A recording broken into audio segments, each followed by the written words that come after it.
I was curled on a cracked bench outside the emergency ward, my palms pressing hard against my belly, as if I could shield what grew inside.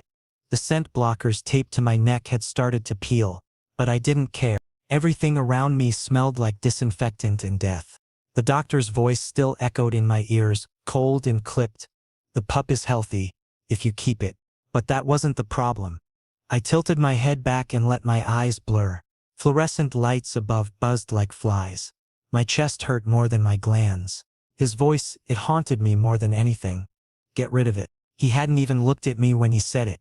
Just sipped his coffee and shut the door behind him like we were discussing garbage. I stood up slowly, arms wrapped around my stomach, and walked away from that place, from him, without once looking back. 3 years ago, I wouldn't have had the strength. Back then, I was just an assigned Omega. A temporary caretaker. Nothing permanent. No bond. No risk. That's what they promised. And I believed him. He was an elite alpha. Cold. Precise. Beautiful like winter frost. He didn't talk much. Just nodded when I moved in. Eyes flicking over my records without a single word. I kept to my room. Logged my temperatures. Took my suppressants. Still, I remember the first time I caught his scent in the hallway. It was faint, like rain on hot stone. Sharp, clean, dangerous. My body reacted before I could stop it.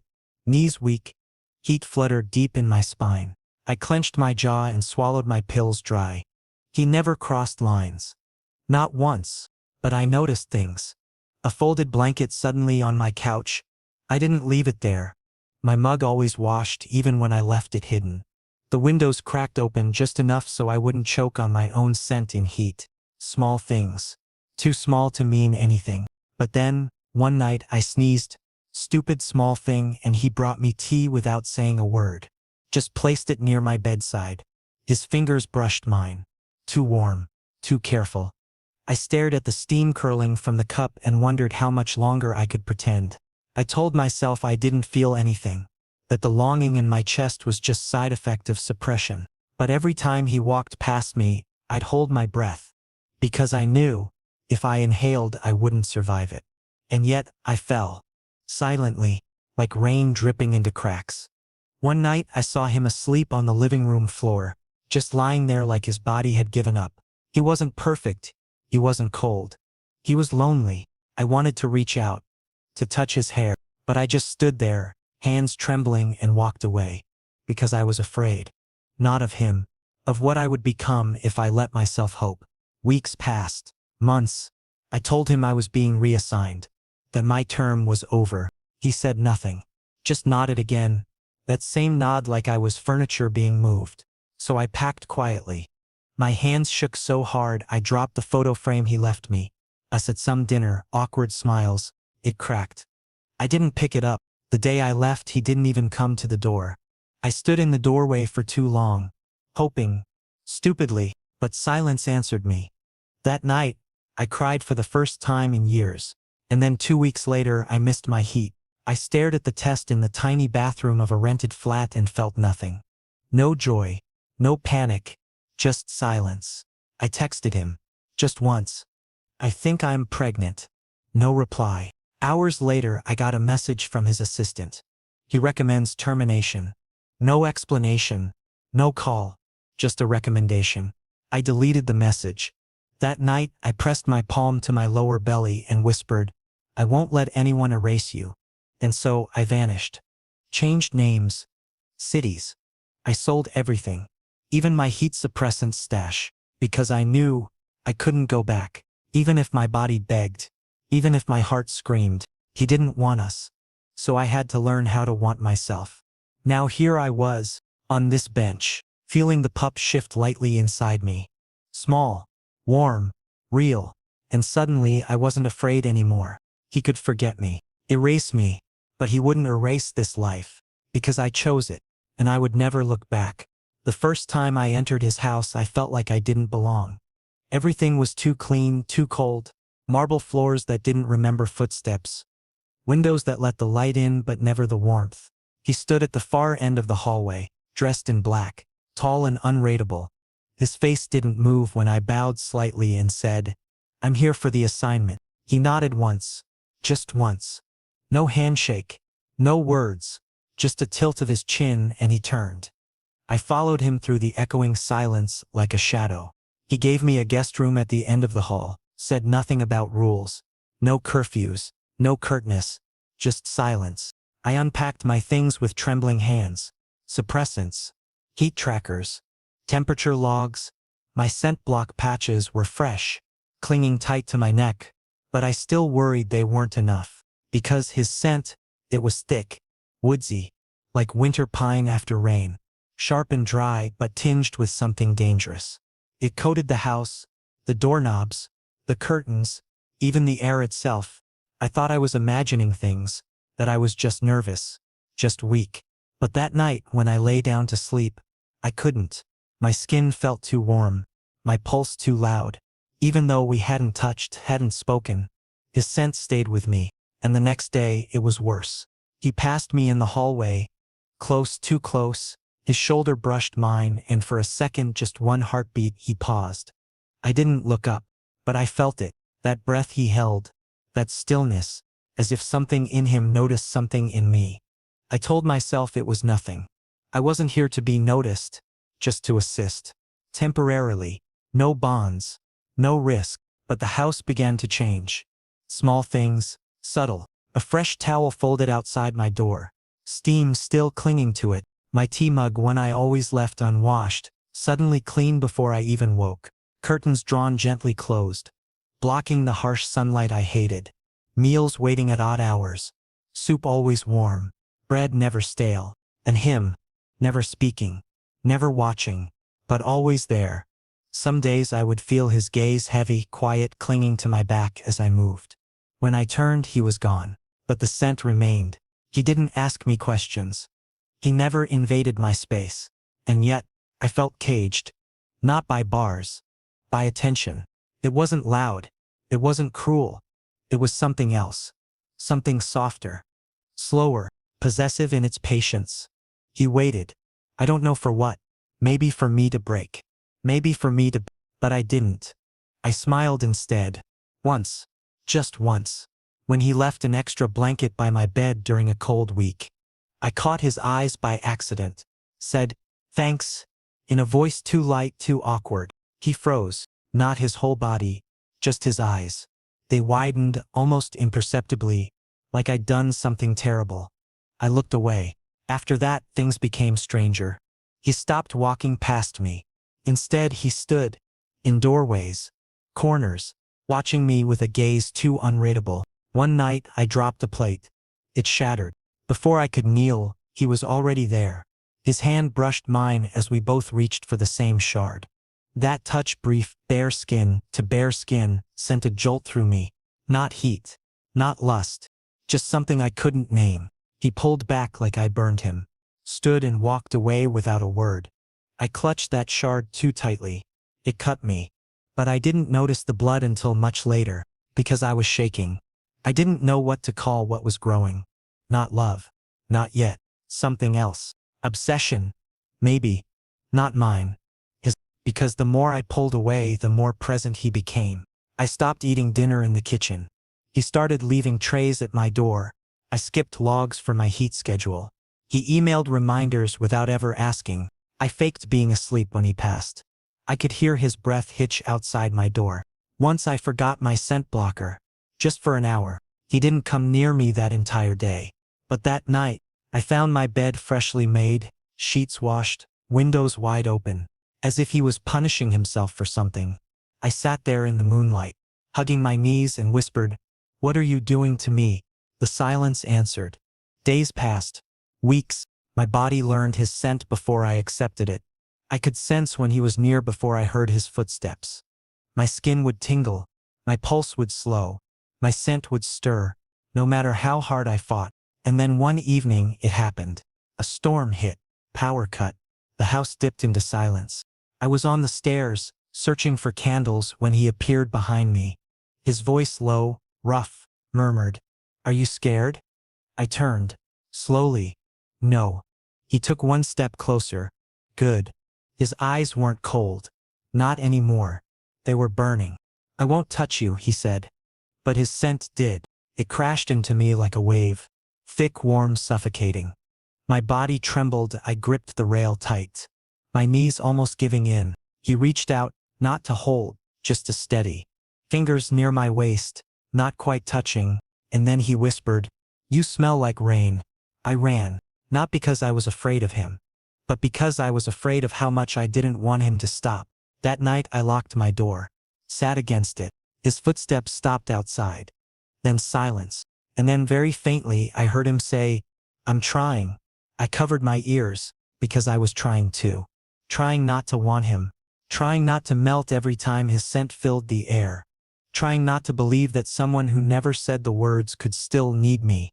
But obsession doesn't need permission. And neither does longing. So we stayed like that, 2 rooms apart, breathing each other in, drowning slowly in things never said. The clinic smelled like old paint and cheap antiseptic. But I'd gotten used to it. It was safer than the city, quieter. No one knew who I was here. Just a tired, scent-muted Omega who came in once a month for checkups and prenatal vitamins.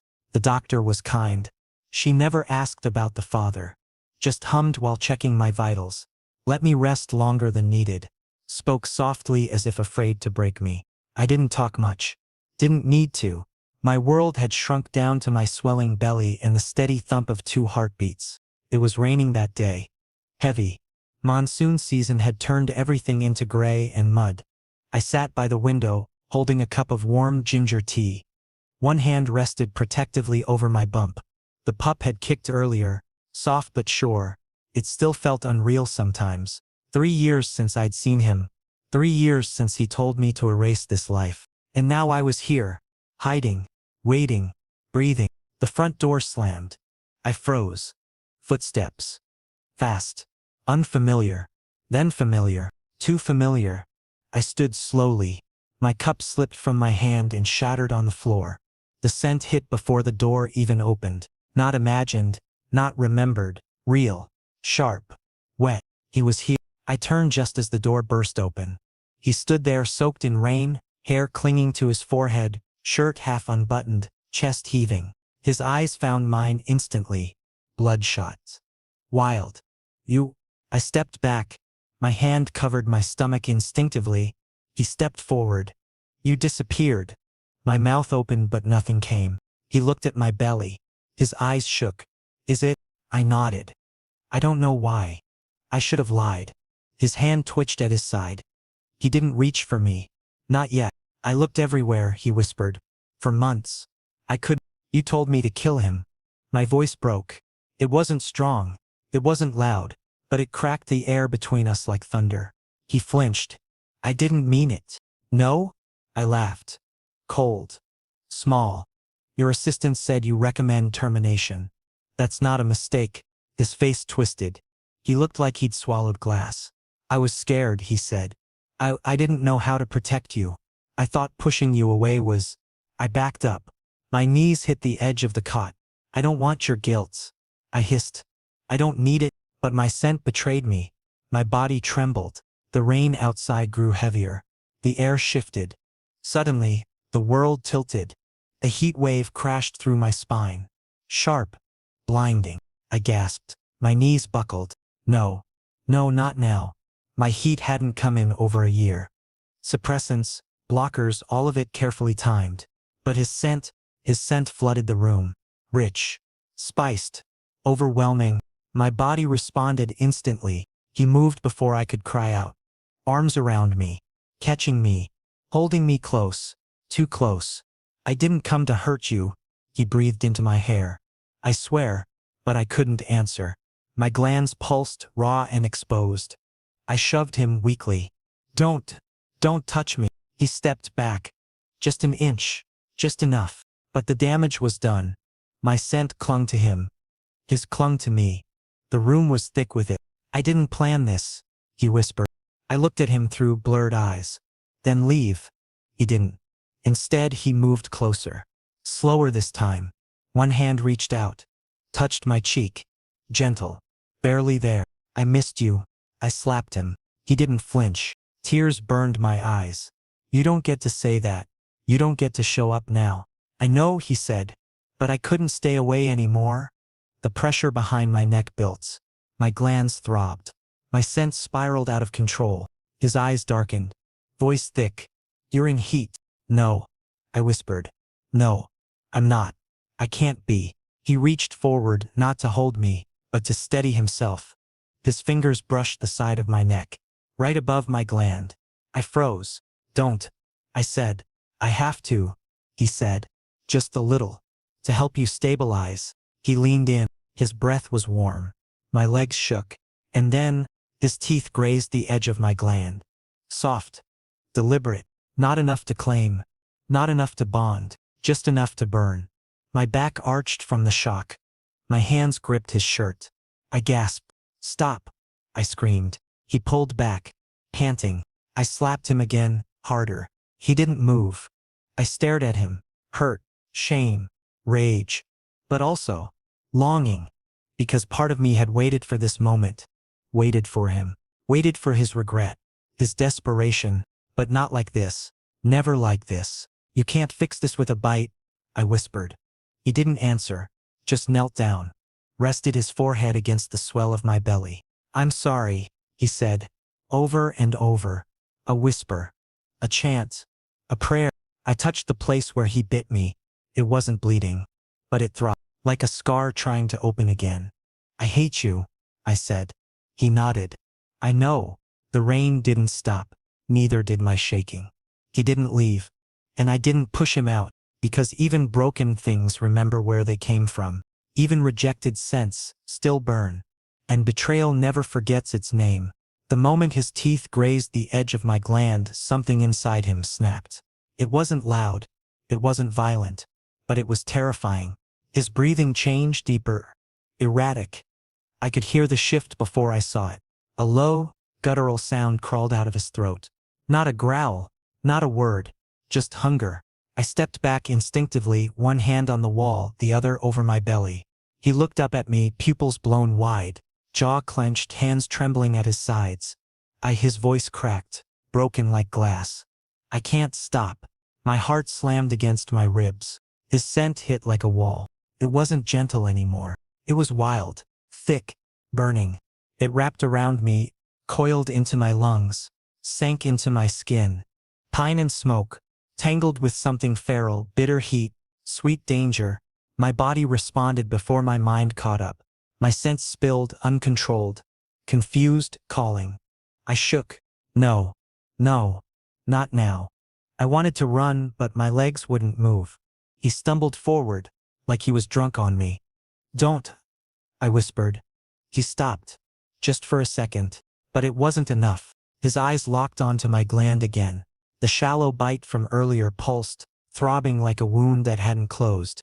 "Please," I said, "you're not thinking straight." He stepped closer. I backed into the wall.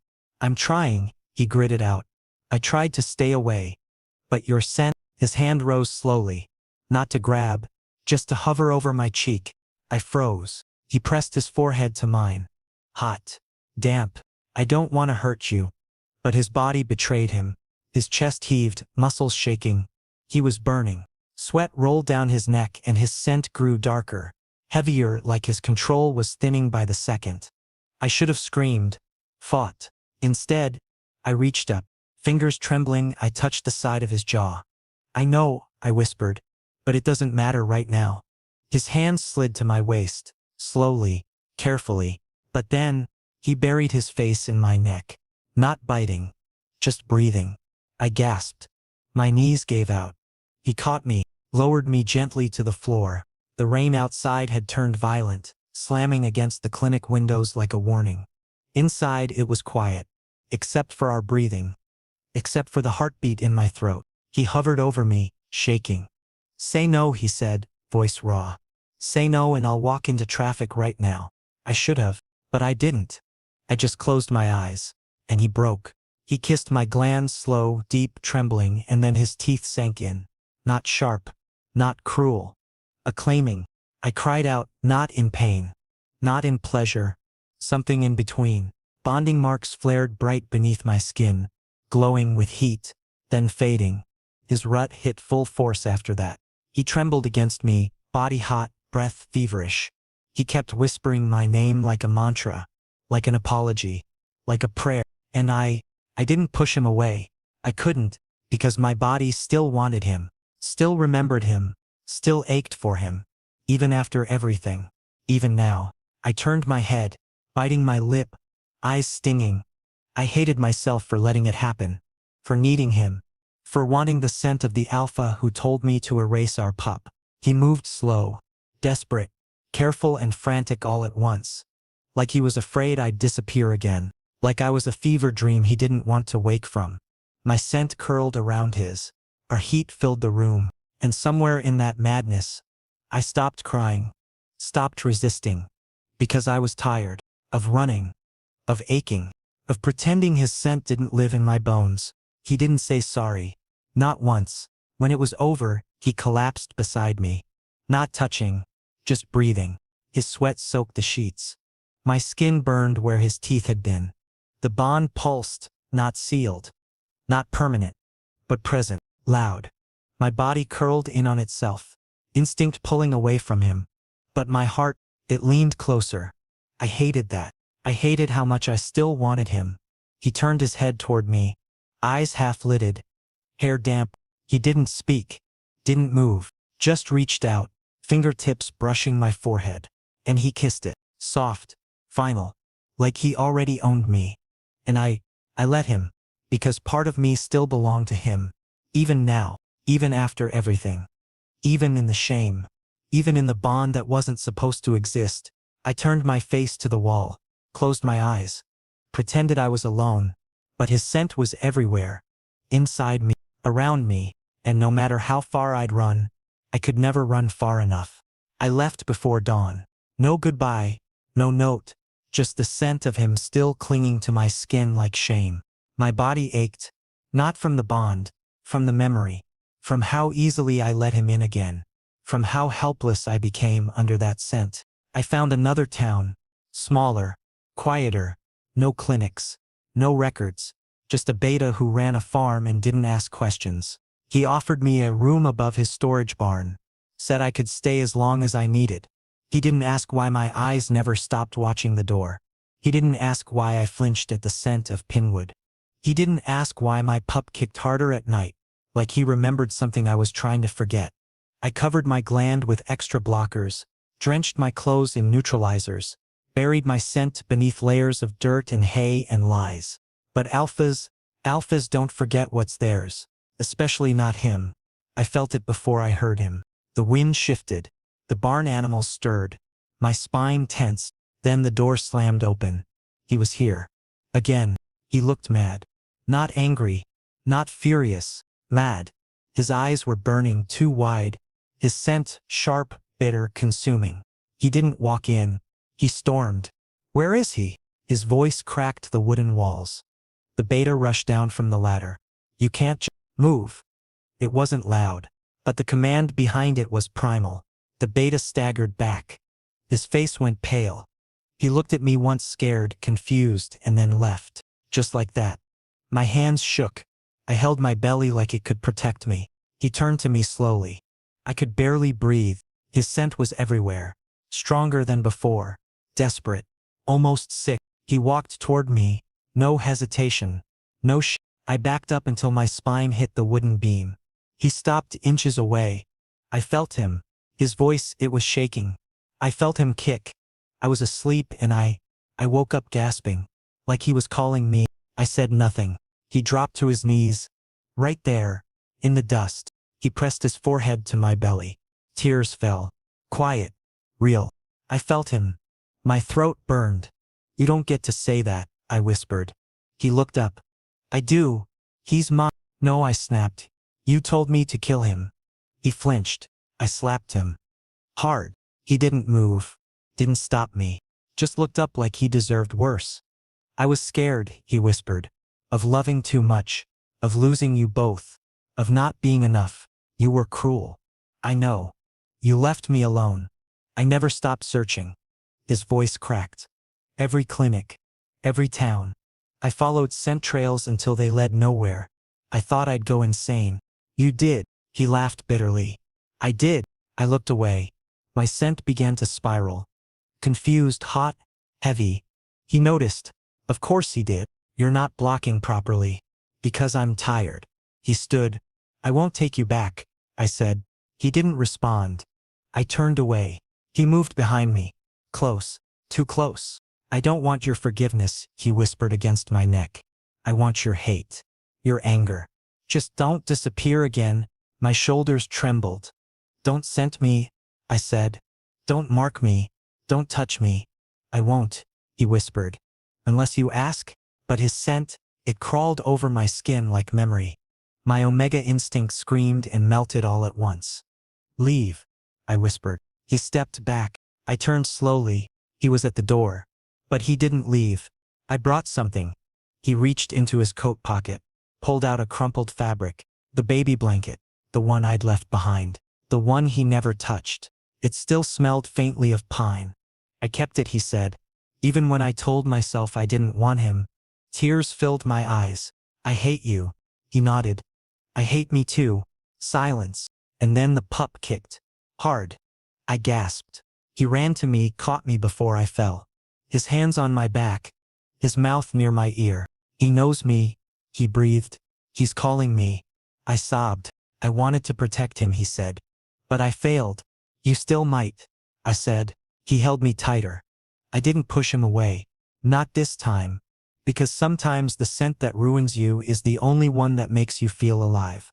He sat on the floor, eyes fixed on the old wooden floorboards. Like the truth he carried was etched into the grain. The scent in the room had changed. Still him, still sharp and dominant, but softer now. Heavy with regret. With the kind of sadness that clings to skin and refuses to wash off. I never wanted the pup gone, he said.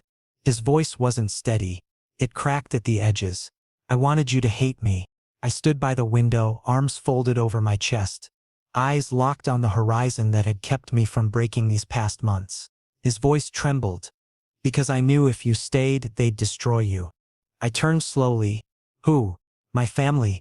The words hit like a cold wind through a broken window. They'd never allow it, he whispered. An unmated omega carrying the bloodline. A pup born without a bond, to them, that's war. I stared at him. All this time I thought I was running from a cruel alpha. A selfish one. But I was running from something far darker. You planned it. He didn't deny it. The rejection. I continued. The silence. That message from your assistant. All of it, you did that on purpose. His fingers dug into the floor. I thought, if you hated me enough, you'd run. Far. Fast. And they wouldn't find you. I made it unbearable. I thought it would protect you. My throat closed up. You think I needed protecting from you? I whispered. No, he said, looking up at me. Eyes shining. From them. He stood, slowly, carefully, like every step toward me might make me vanish again. When you left, I waited. I was supposed to come find you when it was safe. When I'd destroyed the contracts. When I'd cut them off. But then you disappeared. I clenched my fists. I was alone, I said. Scared. Carrying your pup. And you let me believe you didn't care. I know. You let me believe you wanted him dead. He nodded. I know. I stepped forward. Do you know what that did me? I see it now, he whispered, voice breaking. Every day I spent looking for you. I replayed it all. The silence. The message. Your face the night you left. I looked down. My feet didn't move. And then, his forehead touched the back of my hand. He didn't speak. Didn't beg. Just stayed there, breathing, shaking. I still hate you, I said. He smiled, bitter and soft. I deserve it. Tears slipped down my cheeks. But they weren't from pain. They were from how much I still loved him. Despite it all, despite the nights I'd curled around my pup and whispered I didn't need him, despite the shame, the heat, the bite, despite everything, I still wanted his scent. He stood again, slower this time. His hand reached for my jaw. Didn't touch, just hovered. Can I? He asked. I didn't answer. I just tilted my head slightly. Not enough to say yes, but not no either. That was all he needed. His fingers brushed the edge of my gland, reverent, trembling. And then he leaned in. This time, it wasn't rushed. It wasn't heat. It wasn't instinct. It was a vow. His teeth sank in slow, deep. Not cruel, Not shy, I gasped. My knees weakened, his arms wrapped around me. Holding, anchoring, claiming. Bonding marks bloomed across my neck like fire under skin. I felt it, the click, the seal, the tether pulling tight, not just body to body, soul to soul. When he pulled back, his lips brushed the mark once. Soft, it's permanent now, he whispered. You're mine. I looked into his eyes, red, glassy, unstable, but full of something I hadn't seen before. Devotion. Not possession. Not obsession. Devotion. I leaned my forehead against his chest, felt the way his heart thundered beneath my palm. And for the first time in so long, I breathed without fear. The scent around us settled. No longer storm, just warmth. Our pup kicked once. Gentle. He smiled. I think he forgives me. I didn't reply, but my hand slipped into his, and I didn't let go.